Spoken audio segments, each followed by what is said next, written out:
सितंबर 2025 नेपाल में रातों रात जैसे एक तूफान आ गया। पूरी की पूरी एक पीढ़ी सड़कों पर उतर आई और देखते ही देखते सरकार हिल गई। आखिर ये सब हुआ कैसे? चलिए इसी कहानी को समझते हैं। इस पूरे विद्रोह की भावना, जानते हैं, इन 3 शब्दों में सिमट जाती है। बस बहुत हो गया। ये शब्द काठमांडू की एक सामाजिक कार्यकर्ता के थे, लेकिन जल्द ही ये पूरे देश के गुस्से और हताशा की आवाज बन गए।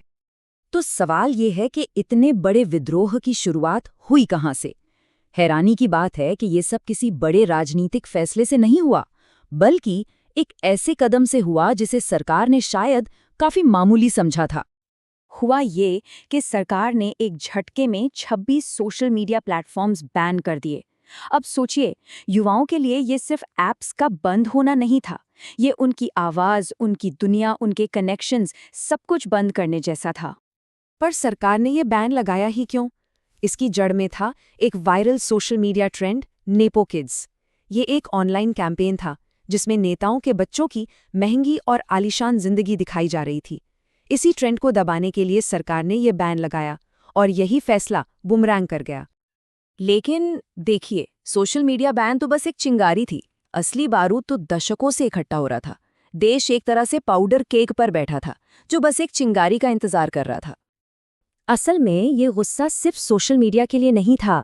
ये गुस्सा था दशकों से चले आ रहे करप्शन के खिलाफ, नौकरियों की कमी के खिलाफ और भाई भतीजावाद के खिलाफ। एक पूरी पीढ़ी को ये महसूस हो रहा था कि सिस्टम ने उनका भविष्य छीन लिया है। और फिर वो गुस्सा सड़कों पर सैलाब बनकर उतर आया। अगले 48 घंटों में जो हुआ, उसने नेपाल का नक्शा हमेशा के लिए बदल दिया। हालात बहुत बहुत तेजी से बदले। सोचिए, सोमवार को सिर्फ विरोध प्रदर्शन शुरू हुए। मंगलवार आते आते संसद में आग लगा दी गई और प्रधानमंत्री को इस्तीफा देना पड़ गया। और बुधवार तक तो देश की सड़कों पर सेना तैनात थी। सब कुछ सिर्फ 2 दिनों में हो गया। इस पूरी उथल-पुथल की एक बहुत भारी कीमत चुकानी पड़ी।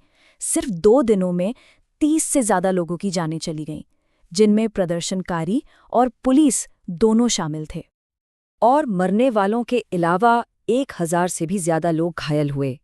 ये सिर्फ नंबर नहीं हैं, ये उस तबाही का पैमाना दिखाते हैं जिसने पूरे देश को हिलाकर रख दिया था। और ये अराजकता सिर्फ सड़कों तक ही नहीं रुकी।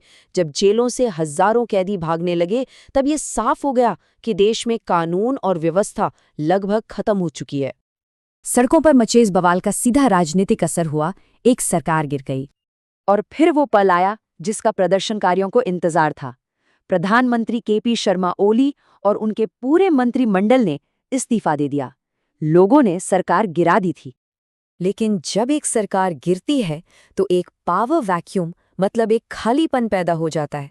उसे भरने के लिए सेना को आगे आना पड़ा। देश अब असल में सेना के कंट्रोल में था।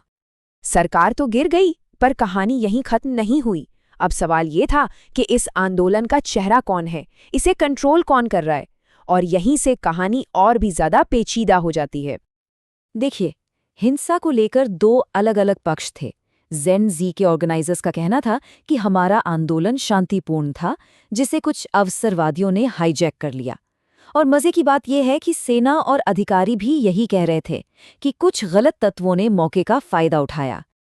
और इसके बाद एक बहुत ही पावरफुल तस्वीर सामने आई। वही युवा प्रदर्शनकारी उन्हीं सड़कों की सफाई करते दिखे जहां उन्होंने विरोध किया था।